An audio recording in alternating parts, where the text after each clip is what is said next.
Assalamualaikum warahmatullahi wabarakatuh. Perkenalkan, nama saya Delvi Anggreni Safitri Pakaya dengan NIM 153-420-09 kelas 2B PG PAUD. Baik, di sini saya akan memaparkan materi saya yang berkaitan tentang bioteknologi. Bioteknologi berasal dari kata bio yang berarti makhluk hidup, dan teknologi yang berarti cara untuk memproduksi barang dan jasa. Jadi, dapat didefinisikan secara bebas sebagai pemanfaatan organisme hidup untuk menghasilkan barang dan jasa yang bermanfaat bagi manusia. Istilah bioteknologi pertama kali dikemukakan oleh Carl Ereky, seorang insinyur Hongaria pada tahun 1917. Untuk mendeskripsikan produksi babi dalam skala besar dengan menggunakan bit gula sebagai sumber pakan.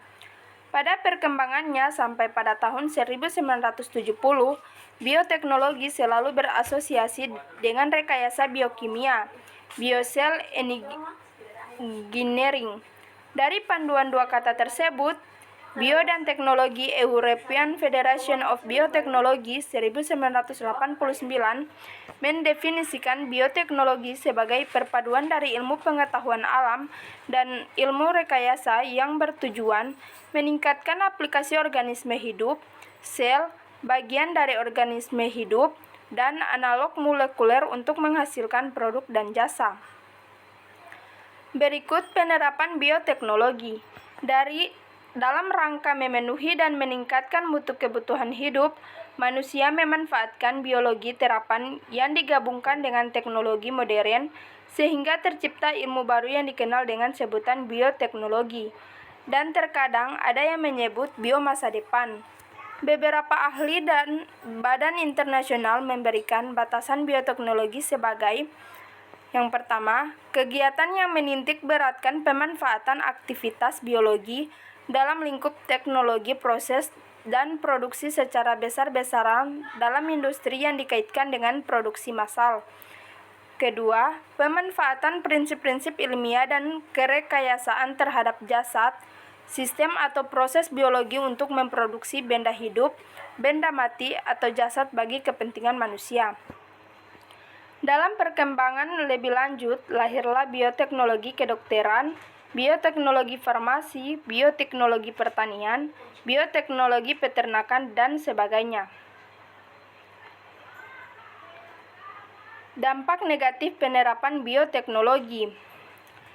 Yang pertama, dampak terhadap lingkungan. Kedua, dampak terhadap kesehatan. Ketiga, dampak di bidang sosial ekonomi. Keempat, dampak terhadap etika. Dampak terhadap lingkungan yaitu pelepasan organisme transgenik berubah secara genetik ke alam bebas dapat menimbulkan dampak berupa pencemaran biologi yang dapat lebih berbahaya dari pencemaran kimia dan nuklir. Dampak terhadap kesehatan yaitu produk rekayasa di bidang kesehatan dapat juga menimbulkan masalah serius. Contohnya yakni penggunaan insulin hasil rekayasa telah menyebabkan 31 orang meninggal di Inggris. Dampak di bidang sosial ekonomi yaitu beragam aplikasi rekayasa menunjukkan bahwa bioteknologi mengandung dampak ekonomi yang membawa pengaruh pada kehidupan masyarakat.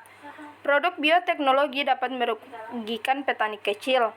Dampak terhadap etika yaitu menyisipkan gen makhluk hidup lain memiliki dampak etika yang serius.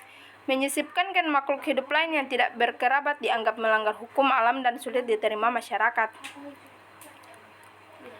Berikut dampak positif penerapan bioteknologi. Yang pertama, meningkatkan sifat resistensi tanaman terhadap hama dan penyakit tanaman, misalnya tanaman transgenik kebal hama. Kedua, meningkatkan produk-produk baik kualitas maupun kuantitas, pertanian, perkebunan, peternakan maupun perikanan dengan temuan bibit unggul. Ketiga, meningkatkan nilai tambah makanan. Pengelolaan bahan makanan tertentu seperti air susu menjadi yogurt, mentega, dan keju. Keempat, membantu manusia mengatasi masalah pencemaran lingkungan seperti bakteri, pemakan plastik, dan parafin. Kelima, membantu manusia mengatasi masalah sumber daya energi misalnya bioetanol dan biogas. Keenam, mengatasi masalah pelestarian spesies langka dan hampir punah. Ketujuh, membantu dunia kedokteran atau medis mengatasi penyakit-penyakit tertentu, misalnya penyakit kelainan genetis dengan terapi gen, hormon insulin, antibiotik, dan vaksin. Berikut sifat-sifat mikroorganisme. Setiap makhluk hidup mempunyai sifat masing-masing yang berbeda-beda. Begitu juga dengan mikroorganisme. Sifat mikroorganisme dalam bioteknologi tersebut antara lain adalah sebagai berikut. Yang pertama, memiliki ukuran sangat kecil sehingga populasi dalam jumlah yang sangat banyak dapat menempati ruangan yang sangat kecil. Kedua, reproduksinya cepat dalam kondisi maksimum. Ketiga, adanya plasmid yang memudahkan proses rekayasa genetik dengan menyisipkan gen lain ke cincin plasmid mikroorganisme tersebut. Keempat, mampu melakukan metabolisme dalam kondisi anaerob dengan menggunakan enzim-enzim yang disekresikannya. Kelima, memiliki sifat tetap dan tidak berubah-ubah. Yang terakhir, peningkatan gizi masyarakat. Ketahanan pangan, kedaulatan pangan, dan kemandirian pangan dapat saling berperan dalam menguatkan aspek ketersediaan, keterjangkauan, keamanan, dan pemanfaatan pangan bagi masyarakat Indonesia. Peningkatan gizi masyarakat secara komprehensif dan berkelanjutan menjadi sangat penting untuk dilakukan bersama. Oleh karena itu, rekomendasi hasil WNPZ 11 tahun 2018 akan sangat dibutuhkan sebagai masukan bagi penetapan kebijakan yang akan dituangkan dalam RPJMN. Selain itu juga harus menjadi agenda riset di masa depan agar dapat menyelesaikan masalah aktual di bidang pangan dan gizi.